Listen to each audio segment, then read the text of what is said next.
So hello everyone guys, welcome back to YouTube channel knowledge Krida. विद्यार्थी मित्रांनो, जसं की तुम्हाला माहिती आहे की MSTT CET एक्झाम दिल्यानंतर इंजिनिअरिंग ॲडमिशन प्रोसेस स्टार्ट झालेली आहे.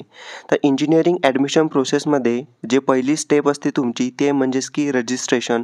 तर रजिस्ट्रेशन तुमचं इथं 14 जुलैपासून ते 30 जुलैपर्यंत इथं झालेलं आहे. ओके, आता ज्यांचं बाकी असेल तर 31 जुलै हे डेट इथं एक्सटेंड करण्यात आलेली आहे, कारण की बऱ्याच स्टुडंटचं इथं काय असते, रजिस्ट्रेशन होत नसते. तर 31 जुलैपर्यंत तुमचं इथं रजिस्ट्रेशन, डॉक्युमेंट व्हेरिफिकेशन, स्क्रुटिनी तुमचं होऊन जाणार आहे. ओके, त्यानंतर तुम्ही थंबनेल टायटल जसं पाहिलेलं आहे की तुमची प्रोव्हिजनल मेरिट लिस्ट इथं लागणार आहे. जसं आपण इथं इम्पॉर्टंट डेट्स आहेत तुमच्या ॲडमिशन प्रोसेसच्या, ते आपण चेक करतो. तर त्यामध्ये तुमची जे प्रोव्हिजनल मेरिट लिस्ट आहे, जे ऑल इंडिया कॅन्डिडेट्स आणि महाराष्ट्र कॅन्डिडेट्स यांची इथं 3 ऑगस्टला लागणार आहे. मग आता जी प्रोव्हिजनल मेरिट लिस्ट आहे, तुम्ही फर्स्ट टाईम इथं ॲडमिशन प्रोसेसमध्ये पार्टिसिपेट करत आहात, तर ॲडमिशन प्रोसेसमध्ये जी पहिली स्टेप आहे तुमची, ती आहे तुमची प्रोव्हिजनल मेरिट लिस्ट. त्यानंतर तुमची लागणार आहे फायनल मेरिट लिस्ट. तर प्रोव्हिजनल मेरिट लिस्ट कशा पद्धतीची असते, त्यामध्ये तुम्हाला नेमकं काय करायचं असते ते मी तुम्हाला इथं डायरेक्टली दाखवणार आहे. म्हणजेच तुम्हाला काय होणार की सर्व कळणार आहे आणि पुढच्या स्टेपमध्ये नेमकं तुम्हाला काय करायचं हे समजणार आहे.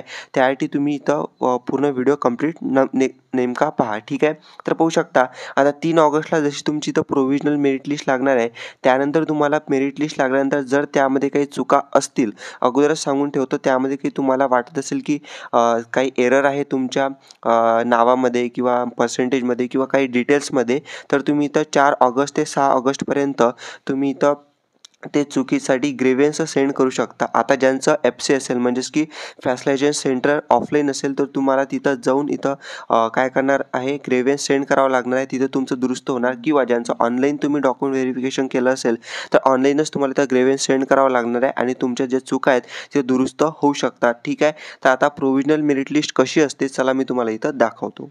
ओके, तर ही आहे provisional merit list of Maharashtra candidates. ठीक आहे, तर आता ही जी प्रोव्हिजनल मेरिट लिस्ट आहे, इथं पाहू शकता वरती आपल्याला दिलेलं आहे first year under graduate courses of engineering. आता इंजिनिअरिंगची ही प्रोव्हिजनल मेरिट लिस्ट आहे, बट कधीची आहे इम्पॉर्टंट आहे, लक्षात ठेवा की ही अकॅडमिक इयर 2023-24ची आहे, म्हणजे लास्ट इयरची प्रोव्हिजनल मेरिट लिस्ट आहे.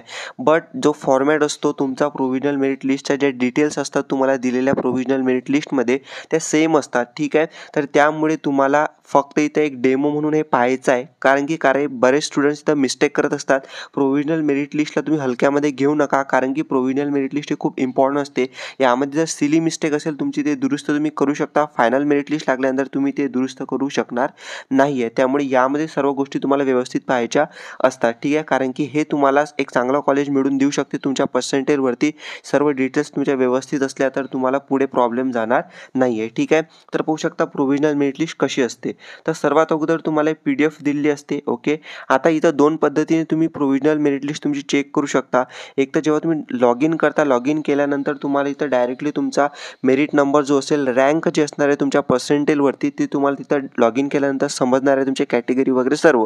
आणि एक स्पेशल म्हणजे एक PDF तुम्हाला दिलेली असते. त्या PDFमध्ये सर्व महाराष्ट्राचे कॅन्डिडेट्स आहेत, ज्यांनी इंजिनिअरिंगसाठी ॲडमिशनसाठी रजिस्ट्रेशन केलं आहे, डॉक्युमेंट व्हेरिफिकेशन केलं आहे, त्यांचं नाव यामध्ये येते आणि त्यामध्ये तुमचा मेरिट नंबर तुम्हाला इथं दिसत असतो जेव्हा तुम्ही तुमचं नाव इथं सर्च करता. ठीक आहे, आता पाहू शकता जसं आपण इथं PDFमध्ये येतो, PDFमध्ये तुम्हाला दिसते इथं पहिला कॉलम आहे तो म्हणजेच की मेरिट नंबर.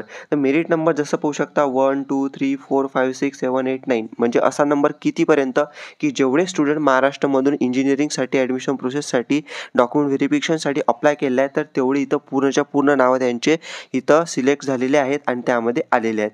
आता तुम्हाला काय करायचं आहे की तुम्हाला या PDF डाउनलोड केल्यानंतर तुमचं नाव इथं सर्च करायचं आहे. सर्च केलं की तुमचं इथं मेरिट नंबर, समजा फॉर एक्झाम्पल हा लास्ट इयरचा एखादा स्टुडंट आहे, त्याचा मेरिट नंबर 2 आहे. ओके, 2 आहे, तर त्याचं इथं काय येणार, मेरिट नंबर येणार, त्यानंतर ॲप्लिकेशन ID येणार आणि त्याचं नाव इथं येऊन जाणार आहे. म्हणजे पहिली गोष्ट तुम्हाला कळाली, तुमचा मेरिट नंबर प्रोव्हिजनल मेरिट लिस्टमध्ये. ठीक आहे, आता सेकंड गोष्ट, मेरिट एक्झाम MST CET दिलं आहे. ठीक आहे, त्यानंतर कॅटेगरी. आज सर्वात महत्त्वाचं आहे, लक्षात ठेवा, मी तुम्हाला सांगत आहे काय चेक करायचं आहे, तुम्हाला व्यवस्थित चेक करायचं आहे. फॉर एक्झाम्पल कॅटेगरी दिली आहे, तर ओपन कॅटेगरी इथं पाहू शकता. ठीक आहे, आता तुमची ओपन असेल तर ओपन यायला पाहिजे, जर तुमची OBC असेल OBC यायला पाहिजे, जे कॅटेगरी असेल तुमची ते कॅटेगरी कॅटेगरी इथं कॉलममध्ये यायला पाहिजे तुमच्या नावाच्या समोर. जर ते नसेल तर तुम्हाला इथं काय करायचं आहे, लक्षात ठेवायचं आहे की ही आपली काय झाली इथं प्रोव्हिजनल मेरिट लिस्टमध्ये मिस्टेक झालेली आहे CET सेलकडून, म्हणजे जे असेल तुमचे ॲडमिशन सेल असेल त्यांच्याकडून. ठीक आहे, तर हे इथं लक्षात ठेवायचं आहे आणि यासाठी तुम्हाला ग्रेव्हन्स सेंड करायचा असतो प्रत्येक जर मिस्टेक असेल तर. ठीक आहे, त्यानंतर जेंडर येते. जेंडरसुद्धा व्यवस्थित चेक करायचं, मेल आहे फिमेल आहे ते तुम्हाला चेक करायचं असते आणि तुम्हाला मिस्टेक असेल तर तुम्ही इथं ग्रेव्हन्स सेंड करू शकता. ठीक आहे, त्यानंतर बघू शकता PWD डिफेन्स कोटामधून तुम्ही आहे का, असेल तर तुम्ही हे कॉलम इथं ब्लँक आहेत म्हणजे रिकामे आहेत, इथं काही दिलेलं नाही आहे. जर तुम्ही या कॅटेगरीमधून डिफेन्स कोटा किंवा PWD म्हणजे पर्सन विथ डिसेबिलिटीमधून असाल तर तुम्हाला इथं यस येणार आहे. ठीक आहे, ज्यांनी अप्लाय केलं असेल PWD वगैरे ज्याच्यामधून तर तिथं यस येणार आहे, किंवा नसेल तर का ब्लँक येणार आहे, ते तुम्ही चेक करायचं तुम्ही अप्लाय केलं आहे का. त्यानंतर येणार आहे तुमचं EWS म्हणजे इकॉनॉमिक विकर सेक्शनमधून तुम्ही अप्लाय केलं आहे का. आता हे तुम्हाला यस किंवा नो येणार आहे. जर यस असेल तर यस येणार, अप्लाय केलं असेल. किंवा TFWS मधून तुम्ही अप्लाय केला आहे का, यस असेल तर यस येणार आहे. ठीक आहे, त्यानंतर ऑर्फन म्हणजे अनाथ मुलं, त्याच्यामध्ये तुम्ही येत असाल तर इथं यस येणार आहे किंवा नो येणार आहे. त्या कॉलम तुमच्या नावाच्या समोर तुम्ही चेक करायचं. ठीक आहे, त्यानंतर मायनॉरिटी. ठीक आहे, हे तुम्ही डिटेल चेक करून घ्यायच्या.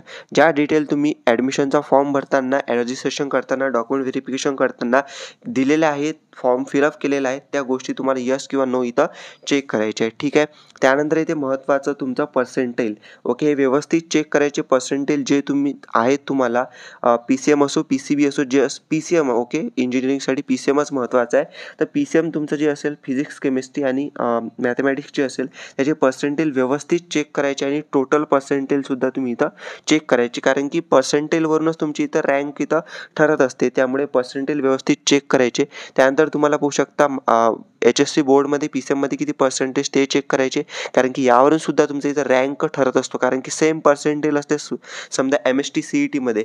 मग आता रँक कसा डिसाईड होणार, तर तुमच्या 12वीच्या बोर्ड परीक्षेच्या मार्क्सवरून. ठीक आहे, हे अशी सिस्टीम असू शकते. त्यानंतर पुढचे मार्क्स तुम्ही चेक करायचे, इथं पाहू शकता HSC मॅथमॅटिक्स फिजिक्स डिप्लोमा जो असेल SSC किंवा मॅथमॅटिक्स सायन्स आणि इंग्लिशमध्ये जे तुमचे मार्क्स असतील व्यवस्थित आहे का, सर्व एक गोष्ट चेक करायची. आता चेक केल्यानंतर पाहायचं की सर्व बरोबर आहे का. ठीक आहे, काहीच करण्याची गरज नाही आहे. प्रोव्हिजनल मेरिट लिस्टमध्ये वेट करायचं फायनल मेरिट लिस्टसाठी. जर यामध्ये काही चूक असेल तर तुम्हाला काय करायचं आहे, तुम्हाला करायचं आहे ग्रेव्हन्स सेंड, म्हणजेच तुम्हाला वेळ दिली आहे 4 ऑगस्ट ते 6 ऑगस्टपर्यंत. त्यामध्ये तुम्ही ऑफलाईन केलं असेल आपला डॉक्युमेंट व्हेरिफिकेशन वगैरे FCला जाऊन फॅसिलिटेशन सेंटरला जाऊन तिथं जाऊन तुम्ही काय करायचं आहे, चुका दुरुस्त करायच्या आहेत. जर तुम्ही ऑनलाईन डॉक्युमेंट व्हेरिफिकेशन केलं असेल तर तुम्हाला इथं ऑनलाईन ग्रेव्हन्स सेंड करावा लागणार आहे. फॉर्म तुमचा अनलॉक होणार आहे. ज्या चुका तुमच्या असतील, फॉर एक्झाम्पल इथं चूक आपण कन्सिडर करूया की एखाद्याची कॅटेगरी इथं OBC आहे आणि इथं ओपन दिली आहे, आपण एक्झाम्पल घेता, तर तुम्हाला काय करायचं आहे, ग्रेव्हन्स सेंड करायचा ऑनलाईन. त्यानंतर तुमचा फॉर्म इथं अनलॉक होणार. फॉर्म अनलॉक झाल्यानंतर तुम्हाला काय करायचं आहे, जे तुमचं इथं प्रूफ आहे कॅटेगरीचं, फॉर एक्झाम्पल तुमची मार्कशीट असेल किंवा तुमच्याकडे एक कास्ट सर्टिफिकेट आहे, जे सर्वात मेन आहे कॅटेगरी डिसाईड करण्यासाठी, तर तुम्हाला इथं OBC असेल तर ते तुम्ही काय करायची, इथं अपलोड करायची. तुम्ही अपलोड करू शकता पुन्हा ग्रेव्हन्स सेंड केल्यानंतर. ठीक आहे, तर हे तुम्हाला इथं करायचं आहे, ऑनलाईन असो किंवा ऑफलाईन. ठीक आहे, हे तुम्हाला समजलेलं असेल. त्यानंतर आता महत्त्वाचं इथे पाहू शकता, इथं तुम्हाला काही साईन दिलेले आहेत, ते म्हणजेच की पाहू शकता की इंडिकेट्स, इथं नोट म्हणून दिलं आहे. हे बघा, डॉलरचं जर साईन आलं कशामध्ये, indicates that candidate has upload the receipt of caste validity certificate. आता बरेच जण असे असतात, मॅक्सिमम दरवर्षी असे असतात की त्यांच्याकडे ओरिजिनल डॉक्युमेंट नसते, तर त्याची ते रिसिप्ट असते, पावती असते, ते अपलोड करत असतात डॉक्युमेंट व्हेरिफिकेशनच्या वेळेस, ॲडमिशनचा फॉर्म भरण्याच्या वेळेस. ठीक आहे, तर ज्यांचं इथं पाहू शकता जे आहे कास्ट व्हॅलिडिटी सर्टिफिकेट त्यांच्याकडे नसेल किंवा ट्राईब व्हॅलिडिटी सर्टिफिकेट नसेल, ज्याला आपण TVB म्हणतो किंवा CVC म्हणतो, तर त्यांच्याकडे नसेल, पावती अपलोड केली असेल तर डॉलरचं साईन तुमच्या इथं येणार आहे. कुठं येणार आहे पाहू शकता, जसं आपण खाली खाली जातो, एक एक्झाम्पल मी तुम्हाला सांगतो डॉलरचं साईन तुम्हाला कुठं येते म्हणून. ओके, जसं की एक मिनटं.